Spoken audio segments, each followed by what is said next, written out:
nama saya Kezia Naftali Gerungan. Saya dari kelas A pagi dengan nomor induk mahasiswa 21903021182. Di video kali ini saya tidak akan sendirian. Saya akan ditemani oleh teman saya yang akan juga menjelaskan materi dari mata kuliah Manajemen Keuangan. Yang saya ambil materinya adalah analisis DuPont.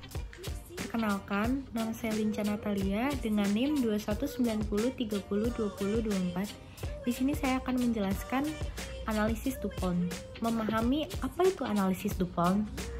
Bicara tentang pengertian analisis DuPont, merujuk pada suatu kerangka yang digunakan dalam menganalisis kinerja fundamental perusahaan. Dinamakan demikian karena kerangka kerja tersebut diinisiasi oleh DuPont Corporation pada tahun 1920, khususnya terkait proses analisis keuntungan yang diperoleh oleh perusahaan. Teknik ini dilakukan dengan menjabarkan satu persatu komponen yang digunakan dalam perhitungan rasio return on equity atau yang bisa disingkat oleh ROE. Lewat penguraian komponen tersebut, investor akan fokus pada poin inti performa perusahaan. Proses identifikasi kekuatan dan kelemahan perusahaan pun dilakukan dengan sangat mudah. ROE punya 3 indikator keuangan yang saling mempengaruhi satu sama lain, yaitu leverage keuangan, efisiensi operasi, dan efisiensi penggunaan aset. Leverage bisa kamu ukur melalui penggandaan ekuitas, efisiensi operasi, dari margin laba bersih atau laba bersih dibagi dengan pendapatan atau penjualan. Kemudian, efisiensi aset diperoleh dengan mengukur rasio perputaran aset. Berikut ciri-ciri DuPont analisis, yaitu margin laba bersih atau net profit margin, lalu total perputaran aset atau total asset turnover, terakhir leverage keuangan atau financial leverage.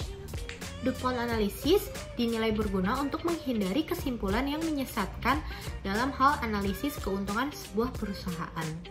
Perhitungan DuPont analisis mempunyai suatu dasar indikator yang fundamental, yaitu return on equity, yang kita bisa singkat dengan ROE. Pada indikator ROE sendiri, ada 3 indikator keuntungan yang mempengaruhinya. Indikator-indikator tersebut adalah efisiensi operasi, efisiensi penggunaan aset, dan leverage keuangan. Efisiensi operasi diwakili oleh margin laba atau laba bersih dibagi dengan total penjualan atau pendapatan efisiensi. Penggunaan aset diukur dengan rasio perputaran aset, sedangkan leverage diukur dengan penggandaan ekuitas. Mengapa analisis DuPont itu penting? Yang pertama karena memfasilitasi evaluasi, yang berarti dari berbagai aspek keuangan yang mempengaruhi ROE perusahaan. Yang kedua itu karena membantu dalam menentukan alasan mengapa ROE perusahaan berubah dari waktu ke waktu. Ketika Anda membandingkannya dengan pesaing, Anda akan memahami alasan mengapa perusahaan lebih unggul dalam memberikan pengembalian ke pemegang saham mereka dibandingkan dengan peers. Yang ketiga yaitu karena analisis membantu manajemen untuk lebih fokus dalam mengelola operasi dan keuangan perusahaan. Mereka tahu apa yang seharusnya mereka lakukan untuk meningkatkan ROE dan memberikan pengembalian yang tinggi ke pemegang saham. Interpretasi analisis DuPont. Untuk menggunakan analisis DuPont, kita dapat menggunakan 3 alternatif. Yang pertama, dekomposisi 2 tahap DuPont, two-step DuPont decomposition. Yang kedua, dekomposisi 3 tahap DuPont, three-step DuPont decomposition. Yang ketiga, dekomposisi 5 tahap DuPont, five-step DuPont decomposition. Sebelum membahas lebih lanjut, Mari kita bahas secara singkat ROE. ROE adalah ukuran tingkat pengembalian kepada pemegang saham perusahaan. Untuk penghitungannya, Anda dapat menggunakan rumus berikut. ROE sama dengan laba bersih atau total ekuitas. ROE mengukur seberapa baik perusahaan menggunakan model ekuitas untuk menghasilkan keuntungan.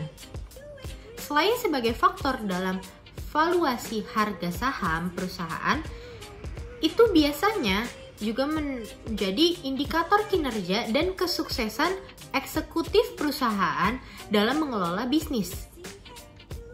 Biasanya, kompensasi mereka terkait dengan kinerja ROE. Karena alasan itu, eksekutif akan berusaha untuk menghindari penurunan tajam ROE. Dekomposisi DuPont 2 tahap. Di bawah dekomposisi 2 tahap, ROE adalah fungsi pengembalian atas aset return on assets atau ROA dan tingkat leverage perusahaan. Berikut adalah rumusnya. ROE sama dengan ROA dikali rasio leverage, di mana ROA sama dengan laba bersih atau total aset, lalu rasio leverage adalah total aset atau total ekuitas. Rasio leverage adalah indikator solvabilitas dan memberitahu Anda seberapa besar perusahaan menggunakan utang untuk membiayai operasionalnya. Semakin tinggi rasio, semakin besar utangnya.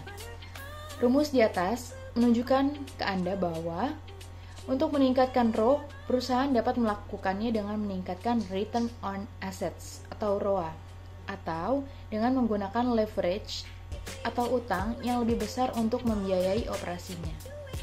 ROA akan memberikan gambaran ke Anda tentang seberapa efisien perusahaan menghasilkan keuntungan menggunakan asetnya. Semakin tinggi ROA, semakin baik perusahaan dalam menghasilkan keuntungan. Ketika perusahaan memiliki utang yang tinggi dalam struktur modalnya, leverage keuangan tinggi itu mengarah pada pengembalian ekuitas yang lebih tinggi. Utang yang lebih tinggi menyebabkan perusahaan harus membayar bunga yang lebih tinggi, dan beban bunga adalah pengurangan pajak.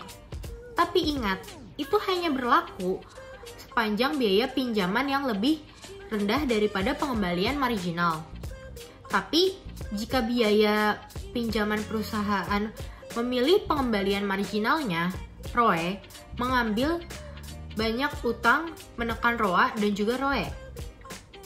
Pendekatan lain dalam dekomposisi 2 tahap adalah menggunakan rasio margin laba bersih dan perputaran aset. ROE margin laba bersih dikali rasio perputaran aset, di mana margin laba bersih rasio perputaran aset pendapatan total aset. Dekomposisi DuPont 3 tahap. Di bawah pendekatan ini, saya akan menguraikan ROE menjadi 3 rasio keuangan, yaitu sebagai berikut.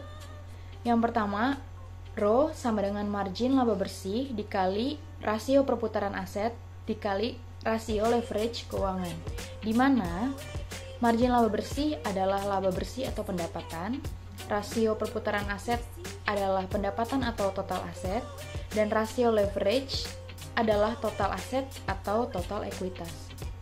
Margin laba bersih merupakan sebuah ukuran profitabilitas yang memberitahu Anda berapa persen perusahaan dapat mengkonversi penjualan menjadi laba bersih. Untuk menghitung laba bersih, kita harus mengurangi pendapatan dengan beban-beban berikut. Yang pertama, ada harga pokok penjualan, ada beban penjualan, lalu beban umum dan administrasi, lalu beban depresiasi, dan beban pendapatan non-operasional bersih seperti bunga, pajak, dan kerugian, keuntungan atau transaksi nilai tukar. Ketika margin laba bersih meningkat, itu meningkatkan ROE. Dalam hal ini, perusahaan membawa lebih banyak keuntungan dari setiap penjualan. Rasio perputaran aset mengukur efisiensi perusahaan dalam mengelola asetnya. Secara spesifikasi rasio memberitahu Anda seberapa banyak pendapatan yang perusahaan hasilkan menggunakan asetnya. Ketika rasio berputar, aset meningkat. Itu menunjukkan perusahaan berhasil membukakan lebih banyak penjualan menggunakan aset, sehingga itu akan menghasilkan ROE yang lebih tinggi. Dekomposisi DuPont 5 tahap. Di bawah dekomposisi ini, ROE adalah fungsi dari 5 indikator berikut. Yang pertama, ROE sama dengan tax burden dikali interest burden dikali EBIT margin dan dikali perputaran aset, lalu dikali rasio leverage keuangan, yang dimana tax burden sama dengan laba bersih atau EBT, interest burden sama dengan EBT atau EBIT, lalu EBIT margin sama dengan EBIT atau pendapatan, lalu perputaran aset sama dengan pendapatan atau total aset, lalu rasio leverage keuangan sama dengan total aset atau total ekuitas. EBT adalah singkatan dari laba sebelum pajak, earning before tax. Kita juga sering menyebutnya dengan pre-tax income atau pre-tax profit. Kita dapat menemukannya di laporan laba rugi, tepat di atas akun beban pajak, yang sementara itu EBIT adalah singkatan dari laba sebelum bunga dan pajak, earning before interest and tax. Itu biasanya tidak ada di laporan laba rugi dan Anda harus menghitungnya secara manual. Anda dapat menggunakan 2 tahap pendekatan menghitung EBIT. Pertama, Anda dapat memulainya dari pendapatan. Dalam hal ini rumusnya adalah EBIT sama dengan pendapatan dikurang harga pokok penjualan, dikurang lagi beban penjualan umum dan administrasi, ditambah pendapatan beban non bunga lainnya. Beberapa orang mengecualikan pendapatan beban non bunga lainnya dalam menghitung EBIT. Jadi, dalam hal ini, EBIT akan sama dengan laba operasional, yakni selisih antara pendapatan operasional dengan beban operasional. Beban operasional terdiri dari harga pokok, penjualan, dan penjualan umum.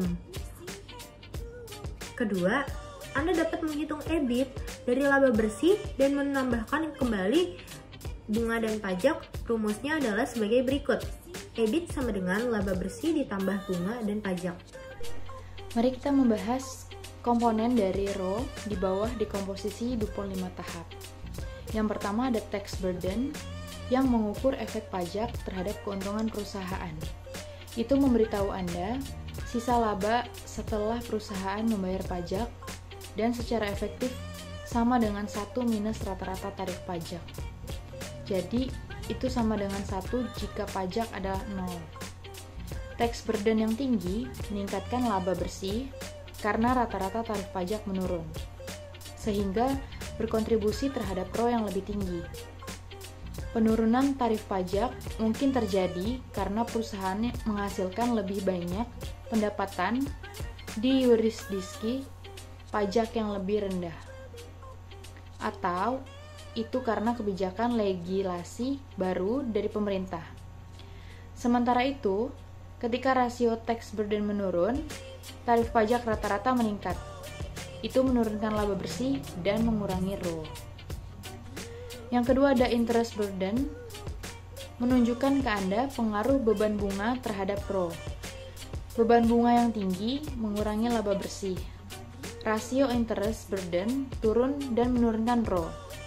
Interest burden akan sama dengan 1 jika perusahaan tidak memiliki utang. Lalu ada margin EBIT yang merupakan ukuran profitabilitas operasi perusahaan. Margin EBIT yang lebih tinggi akan menunjukkan bahwa perusahaan mampu mengkoersi pendapatan menjadi laba setelah mengcover semua beban non-bunga dan pajak. Itu akan meningkatkan ROE perusahaan.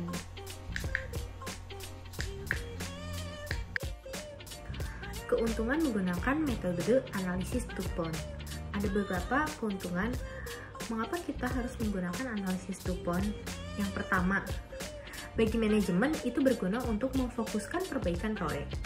Analisis DuPont memberikan penilaian yang lebih akurat tentang analisis mengapa ROE berubah. Analisis tersebut memecahnya menjadi sejumlah rasio keuangan yang lebih spesifik. Dengan begitu, manajemennya seharusnya menyadari apa yang harusnya mereka lakukan. Apakah harus meningkatkan margin keuntungan, pemanfaatan aset, leverage keuangan, atau kombinasi ketiganya. Yang kedua, dekomposisi membantu menjawab mengapa sebuah perusahaan memiliki pengembalian superior dibandingkan dengan pesaingnya. Anda menjadi tahu mengapa keunggulan perusahaan melalui komponen-komponennya. Dan yang ketiga, analisis DuPont membantu untuk menilai apakah strategi manajemen untuk meningkatkan ROE tepat atau tidak. Analisis biasanya mengapresiasikan jika manajemen merancang strategi untuk meningkatkan efisiensi operasional atau pemanfaatan aset. Sebaliknya, jika keuangan hanya mencoba meningkatkan ROE melalui peningkatan leverage keuangan, itu biasanya kurang dihargai. Peningkatan leverage hanya akan menghasilkan beban bunga yang lebih tinggi dan meningkatkan risiko keuangan, terutama jika perusahaan telah memiliki utang yang cukup tinggi. Yang terakhir ada kerugian menggunakan metode analisis DuPont. Yang pertama, karena tidak ada standar ideal untuk masing-masing komponen. Mereka beragam antar perusahaan tergantung dari strategis bisnis manajemen. Selain itu, mereka tidak relevan jika Anda menggunakannya untuk membandingkan perusahaan dengan industri yang berbeda. Dengan kata lain, analisis DuPont berguna ketika Anda membandingkan perusahaan dalam industri yang sama. Kerugian yang kedua, karena angka keuangan seringkali rentan terhadap manipulasi. Manajemen berkepentingan untuk mencatatkan ROE yang tinggi karena menentukan kompensasi yang mereka peroleh. Mereka mungkin menyembunyikan ketidaksesuaian dan melakukan praktik manajemen laba atau earning management. Salah satu caranya adalah melalui earning smoothing, di mana manajemen memanipulasi pengakuan pendapatan dan beban antar periode pelaporan untuk mengurangi fluktuasi laba bersih. Dengan begitu, mereka dapat mengamankan kompensasi dari waktu ke waktu. Oke, sekian penjelasan saya, Inca Natalia, dan teman saya, Kezia Naftali, tentang materi analisis DuPont. Semoga ilmunya bermanfaat untuk kita semua. Kurang lebihnya mohon dimaafkan. Wassalamualaikum warahmatullahi wabarakatuh. Terima kasih semua.